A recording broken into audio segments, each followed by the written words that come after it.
আবুল তাবুল আয় রে পাগল আবুল তাবুল মত মাদল বাজিয়ে আয় আয় রে ভোলা খেয়াল খোলা সকল দোলা নাচিয়ে আয় আয় রে পাগল আবুল তাবুল আয় রে পাগল আবুল তাবুল মত মাদল বাজিয়ে আয় আয় রে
তাবল বাঙালির মননে ও আবেগের সম্পদ।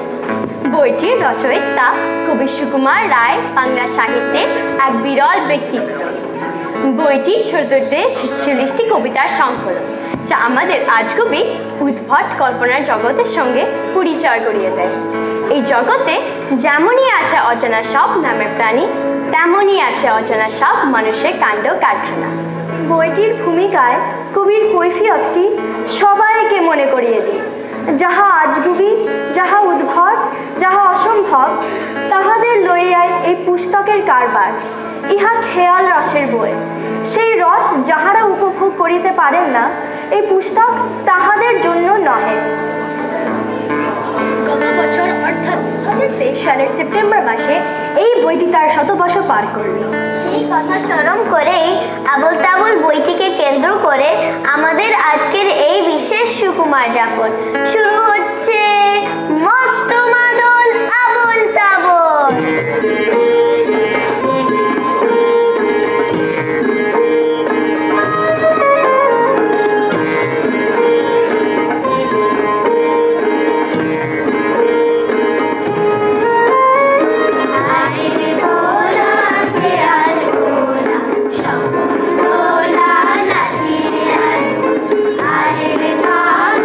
পাগল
তুলনা চলে ইংরেজি সাহিত্যে এডওয়ার্ড লিয়ার বা লুইস ক্যারলের ননসেন্স ভার্সগুলি।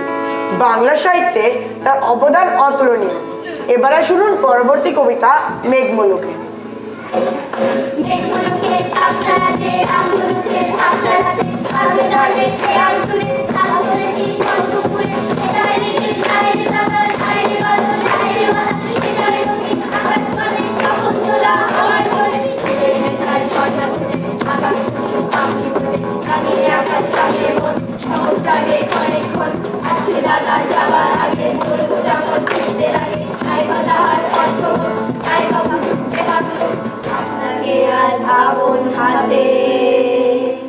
ভাসিয়ে দিলাম খেয়াল স্রোতে। ছুটলে কথা থামাইকে আজকে রাখার আমারকে আজকে আমার মনের মাঝে গায়ে গলা বাজে দাম কাটা কথায় থাকে কথার ট্যাক্স। আলোয় কাটে অন্ধকার আলোয় কাটে অন্ধকার ঘন্টা বাজে গন্ধে তার ঘন্টা বাজে গন্ধে তার সকল গোপন গানে সকল মঞ্চে নাচেন পঞ্চভূত মঞ্চে নাচেন পঞ্চভূত হ্যাংলা হাতি চ্যাংদোলা শূন্যে তাদের ঠ্যাং তোলা মক্ষী রানী পক্ষীরাজ দস্যি ছেলে লক্ষ্মী আজ কালের চাঁদিম হিম আদিম কালের চাঁদিম হিম তোরার বাধা ঘোড়ার দ্বীপ তোরার বাধা ঘোড়ার দ্বীপ এলো ঘুমের ঘোর ঘনিয়ে এলো ঘুমের ঘোর গানের পালা সাঙ্গ মোর গানের পালা সাঙ্গ মোর গানের পালা সাঙ্গ মোর গানের পালা সাঙ্গ মোর।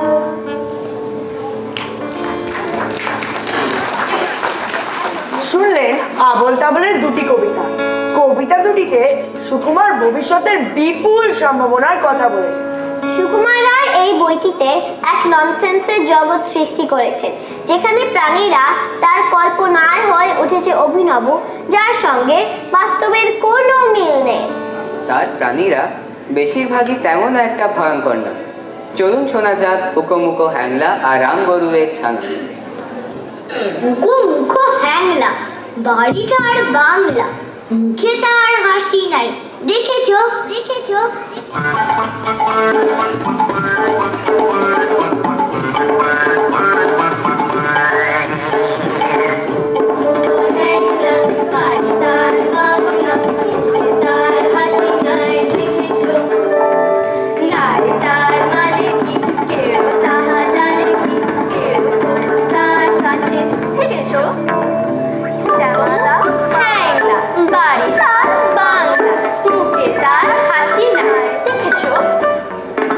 নাই তার মানে কি কেউ তাহা জানে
রেখেছো?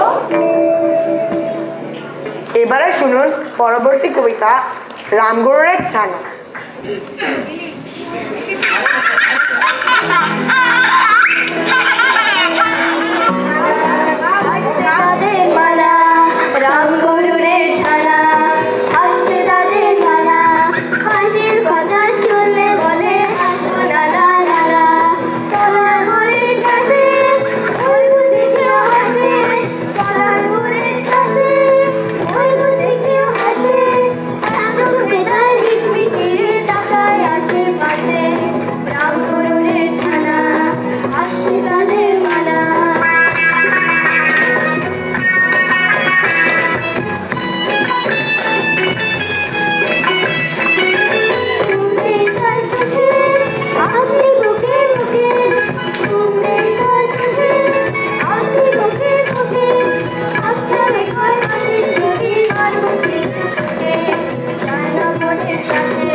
আবোল তাবোলের কবিতাগুলিতে রয়েছে মানুষের অদ্ভুত আচরণ বা কোনো কিছুর ওপর অস্বাভাবিক গুরুত্ব আরোপ।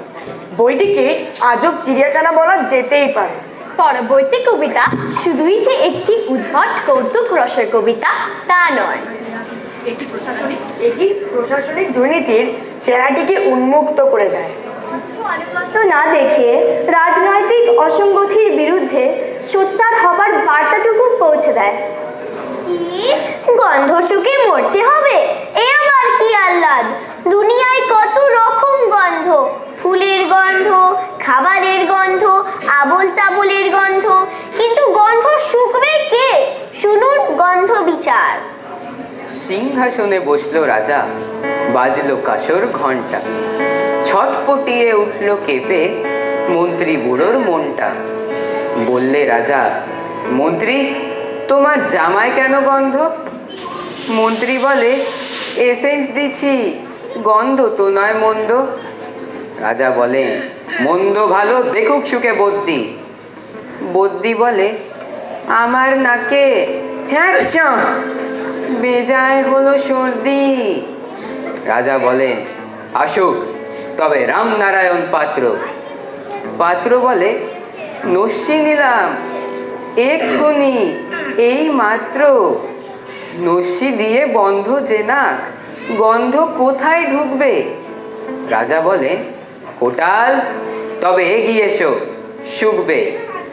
কোটাল বলে, পান খেয়েছি মশলা তাহে কর্পূর, গন্ধে তারি মুন্ড আমার একেবারে ভরপুর।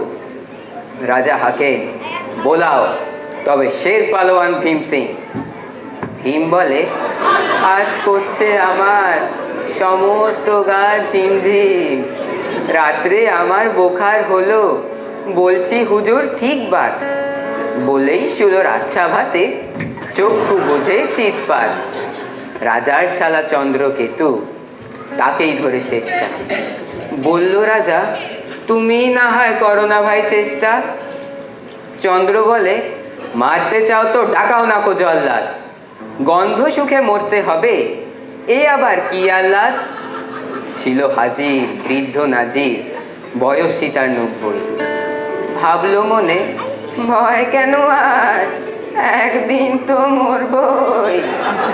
সাহস করে বললে বুড়ো, মিথ্যে সবাই বকছিস, শুকতে পারি হুকুম পেলে এবং পেলে বকশিস। রাজা বলেন, 1000 টাকা ইনাম পাবে সদ্য। তাই না শুনে উৎসাহেতে উঠল বুড়ো মদ্দ, তাই না শুনে উৎসাহেতে উঠল বুড়ো মদ্দ। জামার পরে নাক ঠেকিয়ে শুকলো কত গন্ধ, রইল অটল দেখল লোকে বিস্ময়ে বাগ বন্ধ। রাজ্যে হলো জয় জয়কার, রাজ্যে হলো জয় জয়কার, বাজলো কাশি বাপরে দিতে যে বড় ধারে,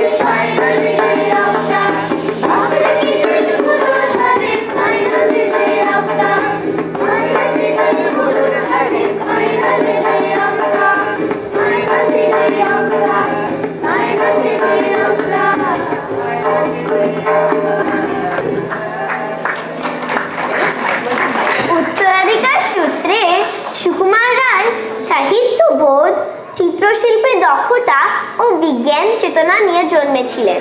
তার সঙ্গে অসাধারণ সংযোগ সাধন হয় তার রসিক মনটির। কবিত্ব শক্তিতে তিনি প্রায়শই পাশ্চাত্য রচনাকারদের হার মানিয়ে দেন। চলুন শুনি ফসকে গেল।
সুকুমার রায় বইটির চূড়ান্ত প্রকাশ দেখে যেতে পারেনি। তার অকাল মৃত্যুর মাত্র 9 দিন পরে বইটি ছাপার অক্ষরে প্রকাশিত হয়। পুত্র সত্যজিৎ তখন মাত্র 2 বছরের শিশু। তবে তিনি মৃত্যুর আগে বইটির মলাট ও কবিতাগুলি অসাধারণ ছবিগুলি শেষ করে যেতে পেরেছিলেন। আবোল তাবোলই সম্ভবত বাংলা সাহিত্যের একমাত্র বই যা শিশু থেকে বৃদ্ধ সব বয়সের মানুষের পাঠসঙ্গী। খেয়াল রস আর ছন্দের দুলুনিতে সমৃদ্ধ আবোল তাবোলের জন্য সকল শিশুদের মতো আমরাও কবি সুকুমার রায়ের কাছে গভীরভাবে ঋণী। কবিকে প্রণাম জানিয়ে পরিবেশন করছি আজকের শেষ নিবেদন, যা শুনলে মনের মধ্যে ধাই ধপধপ তবলা বাজবেই। শুনবো দাঁড়ে দাঁড়ে দ্রোহ।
সূর্য রাজে গানের মাঝে তবলা বাজে ধিত্তা ধিত্তা।